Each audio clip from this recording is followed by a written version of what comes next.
Hello everyone, welcome back to my channel.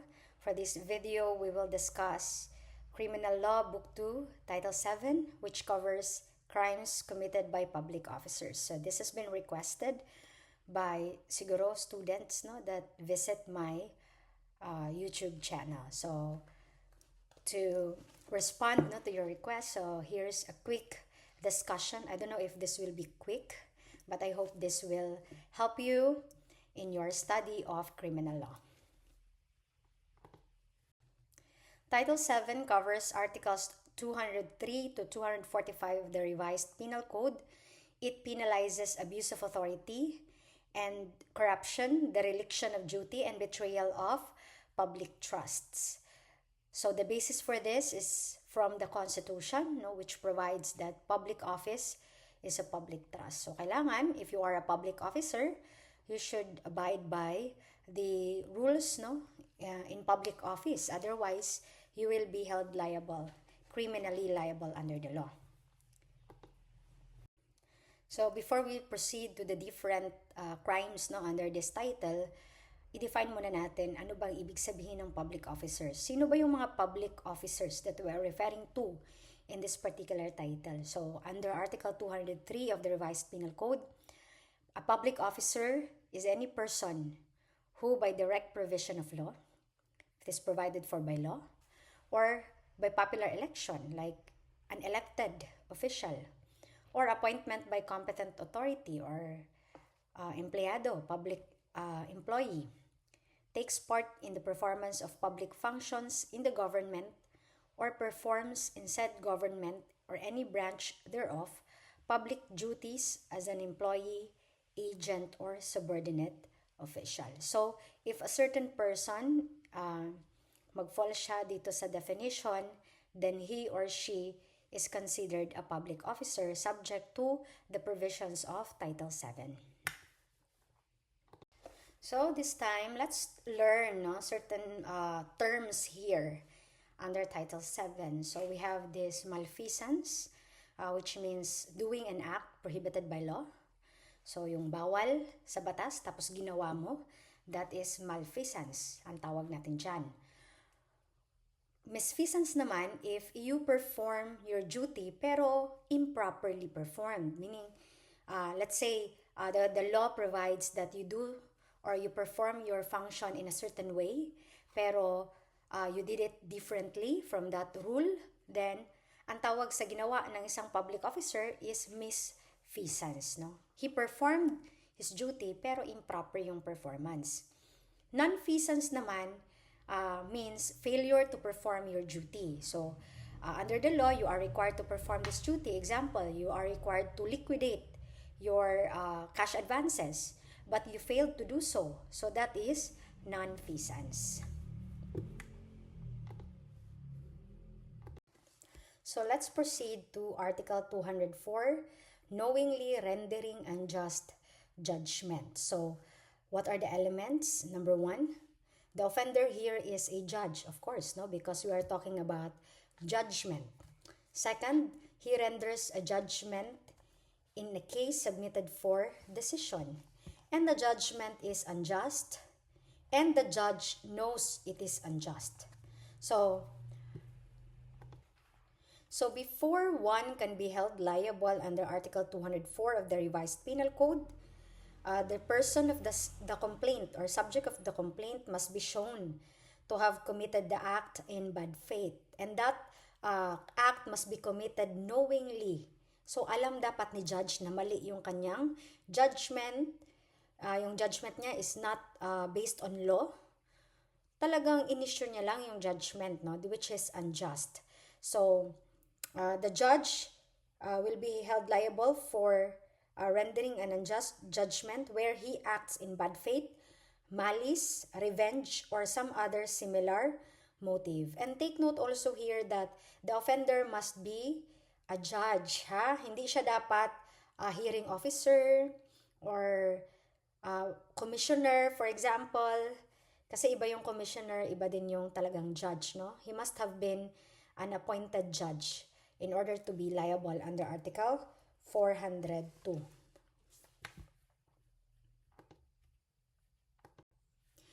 So when you say knowingly, it means consciously, intelligently, willfully, or intentionally. Meron talaga siyang intent, no?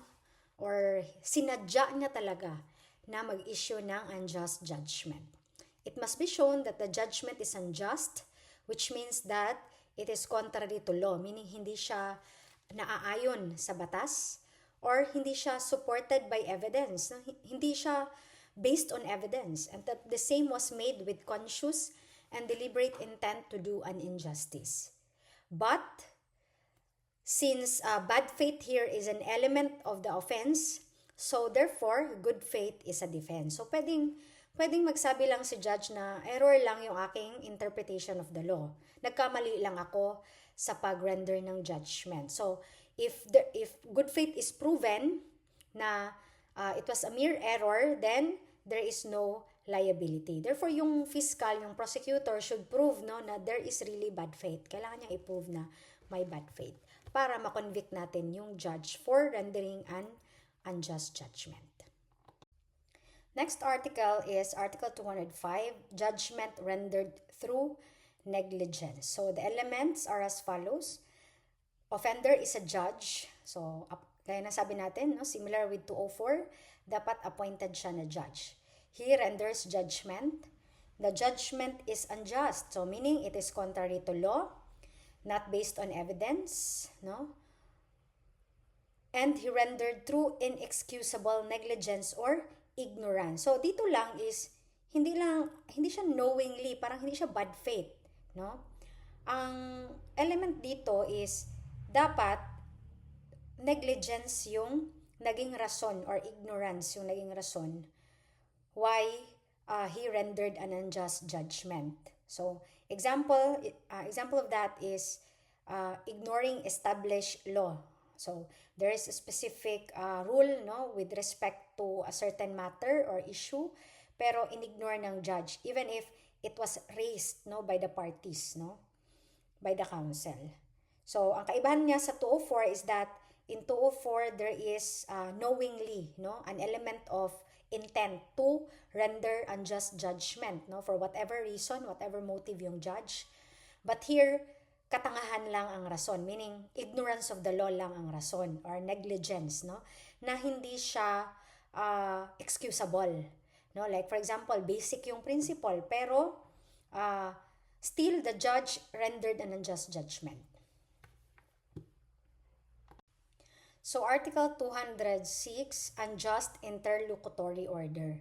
So, guys, similar lang ito actually sa 204 and 205. Kaya lang, yung subject matter dito that was issued by the judge is an interlocutory order. Ano ba yung interlocutory order? This is not a decision. Hindi siya final decision ng judge. Kumbaga, order siya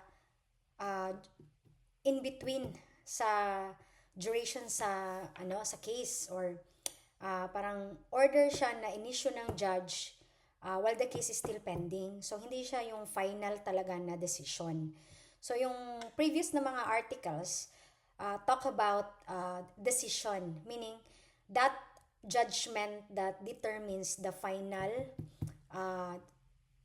resolution or final decision of the judge in the case, or that finally settles, no, the issues in the case. But interlocutory order, this is a different one because this is issued while the case is still pending. Hindi siya yung final determination sa case. So for example, like an order declaring a party in default, no? So that is an example of interlocutory order, or an order denying the motion. So hindi naman yun final determination ng case, no? It's just an order issued during the case, no? While the case is still pending. So elements here, dapat the order is issued by the judge. Again, the offender here is a judge, and that order was unjust, meaning it is against the law or it is not based on evidence. And the said order was knowingly rendered. So it's either the judge intentionally, knowingly, or sinadya niya talaga, no, without basis to render such interlocutory order, or rendered through inexcusable negligence or ignorance. So, parang pinagsama yung last elements ng 204 tsaka 205 here in Article 206. So, bigyan ko kayo ng example yung merong RTC judge that was disciplined kasi nag-issue siya ng order to conduct hearing on a Saturday. So, take note na walang Saturday na hearing, no, for court hearings, no, sa courts. So, that is already, no, knowingly rendering an unjust interlocutory order because you know already, no, that there is a rule na hindi tayo nagkakandak ng hearing during weekends, pero still you ignored that rule. So, pwede yung judge malibel under Article 206 or rendering an unjust interlocutory order. So, next article, Article 207, malicious delay in the administration of justice. So, again, judge pa rin yung ating offender, no, under this article. It is committed by any judge guilty of malicious delay in the administration of justice. So, you know, yung mga cases natin dito sa Pilipinas, meron yung mga duration. Like, mga prescribed period na dapat mag-render ka na ng judgment on the case. So, pero, there are allowable extensions of time, no? Lalo na kung necessary or meron siyang reasons, valid reason, either yung mga parties gusto magpa-extension, ganon. So, pero, malicious delay happens, no, if walang ground, no, proper ground or valid ground in order to prolong, no, the administration of the case. So, when you say malice, it implies that the act complained of must be the result of an evil intent. That excludes a mere voluntary act deliberated to inflict damage on either party to a case before him. So, kung wala namang valid cause or valid ground, no, to prolong or to parang extend, no, the hearings of the case, kailangan talaga the judge will parang resolve the case, no, promptly and expeditiously. So, meron tayong principle, no, na right of an accused, no, under the Constitution na right to the speedy disposition of cases. So, if wala namang reason, just cause, no, for the extension, then and the judge maliciously delayed the administration of justice, yung hindi siya nag-set ng schedule for the hearings, pinabayaan niya lang yung case, no, na wala namang reason, hintay lang yung accused, no, kawawa naman yung accused, no, nakakulong, pero yung case niya hindi umuusad. So, the judge can be charged, no, under Article 207 if it is proven or if there are evidence, no, to prove na he maliciously delayed, no, the administration of justice. Okay?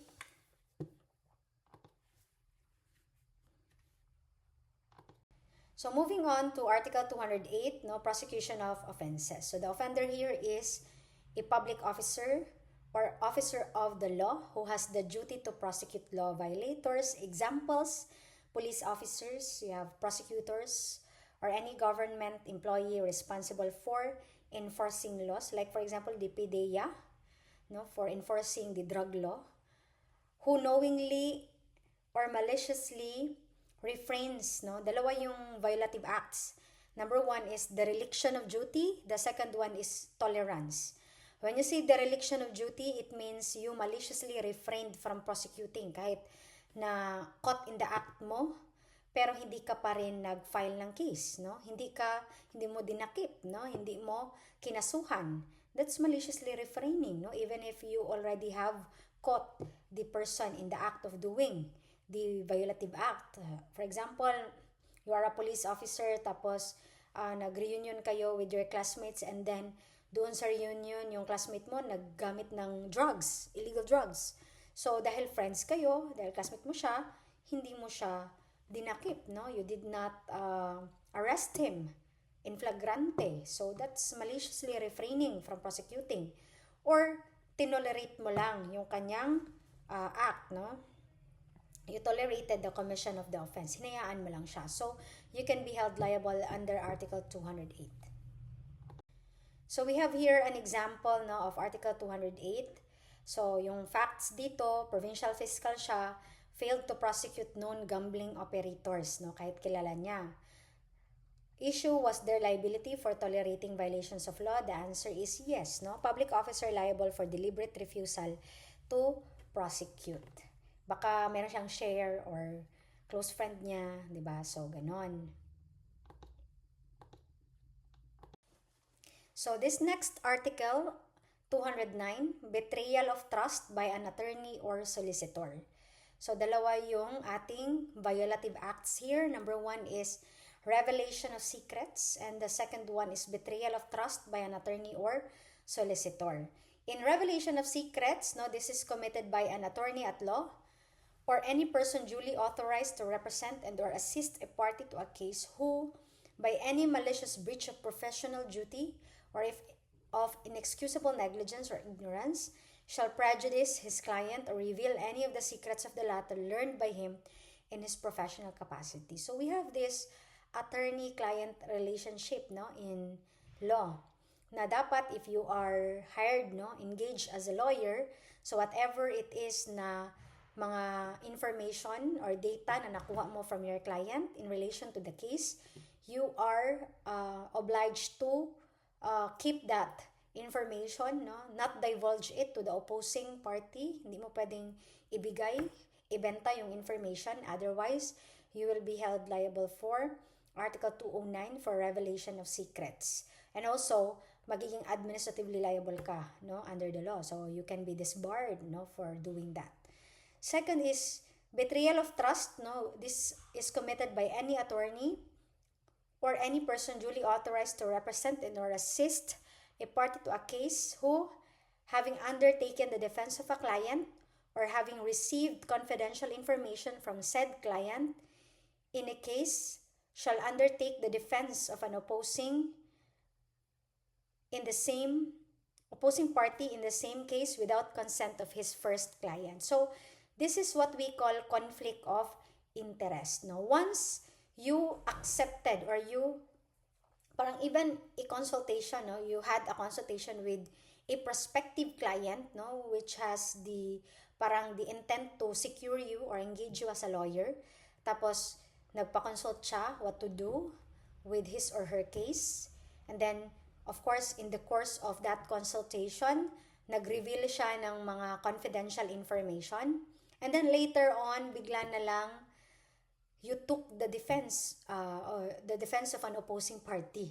So, bigla kang nagpalit ng side, no? Nag-take ka ng different side. So, in that case, you already is parang in conflict of interest, no? Hindi ka na pwedeng mag-represent ng other party, lalo na yung opposing party, no? Kasi you already have obtained, no, information from the other party. So, bawal yun siya. You can be disciplined for that, no? Pwede kang ma-administrative, matanggal bilang isang lawyer. And at the same time, a criminal case may be filed against you under Article 209. So, we are now in Article 210, direct bribery. So, mag-uumpisa na tayo dito sa mga common talaga na mga cases, no, for public officers. So, gusto ko lang i-emphasize, no, before we proceed, na yung definition ng public officer covers temporary assignment or temporary performance of public functions. For example, you were parang designated ka, no, as a treasurer, for example, or as a collector, for example, or you were designated as a mayor, no, or vice mayor at a parang certain period of time dahil because of the absence of the official, no, yung talagang official, no. So covered pa rin siya dito sa definition ng public officer kahit temporary lang yung performance mo ng public function. So let's proceed to the elements of direct bribery. Offender is a public officer. So kahit na he is elected or appointed or employee, basta nag-perform siya ng government function in the government. So, he is covered by Article 210. Second, accepts a gift, offer, or promise. So, nag-accept ka ng kung ano-ano. regalo from a private person ba ngayon or any person. And the reason you accepted that gift, offer, or promise is for the purpose of it's either you commit a crime in exchange. So, bigyan kita ng 1 million, i-falsify mo itong documents, baguhin mo yung data. So, that is direct bribery. Tapos, tinanggap mo.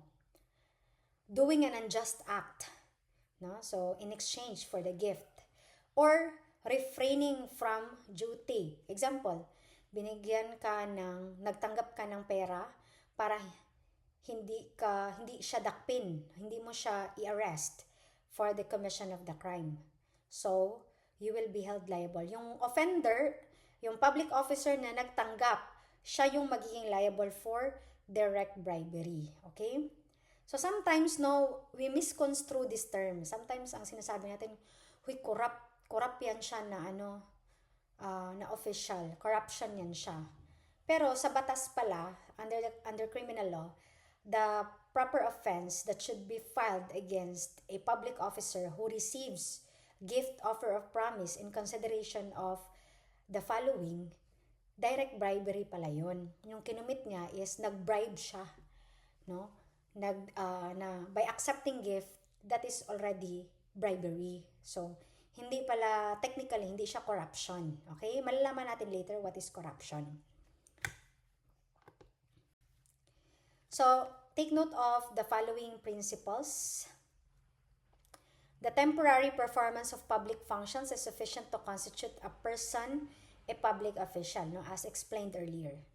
And there are 3 kinds of direct bribery. Yung sabi ko, ano yung consideration in accepting the gift, offer, or promise. So, number 1, if yung in exchange ng gift is para mag-perform ka ng act which constitute a crime. Example, falsification of public documents. Second, execution of an unjust act which does not constitute a crime. Now, you were asked to do something that does not constitute a crime. Pero illegal pa rin siya. Agreeing to refrain or refraining from doing an act which is his official duty to do, or to refrain from doing an official act. Like for example, yung judge, di ba? Dapat mag-render siya ng judgment pero hindi siya nag-render kasi binayaran siya, for example.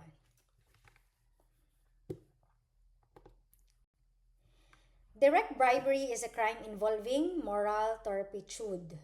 So if an officer, for example, is convicted of direct bribery, dahil it is a crime involving moral turpitude, so kunyari you are a local official, like you are an elected local official, tapos na convict ka for direct bribery, you can no longer run for a local post because one of the disqualifications for running is if you were convicted of a crime involving moral turpitude.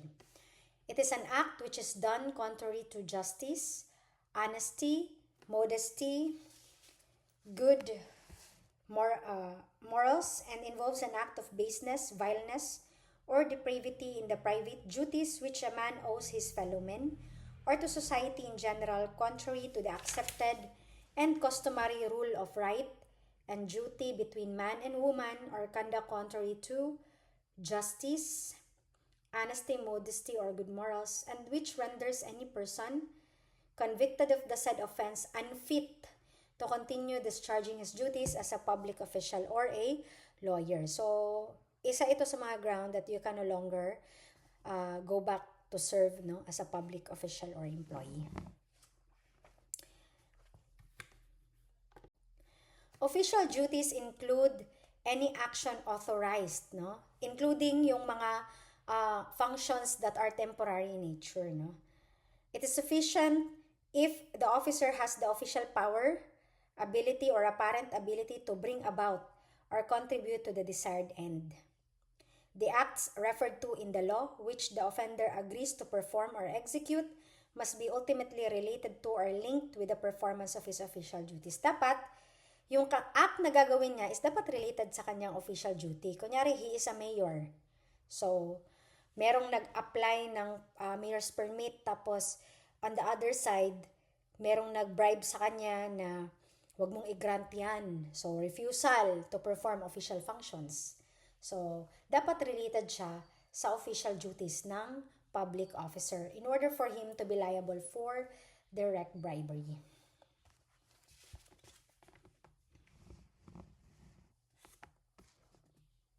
So, it is not necessary that the money is received by the offender before or at the time he agreed to perform or execute an act. It is sufficient if he received the money afterwards in pursuance of a prior arrangement or agreement. No? So, once na, kunyari, nag-agree na siya to perform the act, constituting a crime, for example, hindi pa niya tinanggap yung pera. So, by the time na mag-accept na siya, so, consummated na yung crime of direct bribery. So, kumbaga, nakompleto na yung elements natin. Okay?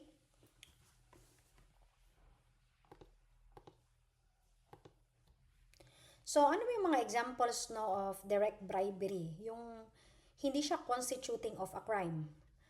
Example niyan, guys, is yung yung kunyari, binigyan ka ng tip kunyari, you are a warden, tapos gusto ng yung prisoner makakuha ng, may movie kasi akong tinitingnan ngayon or wino-watch.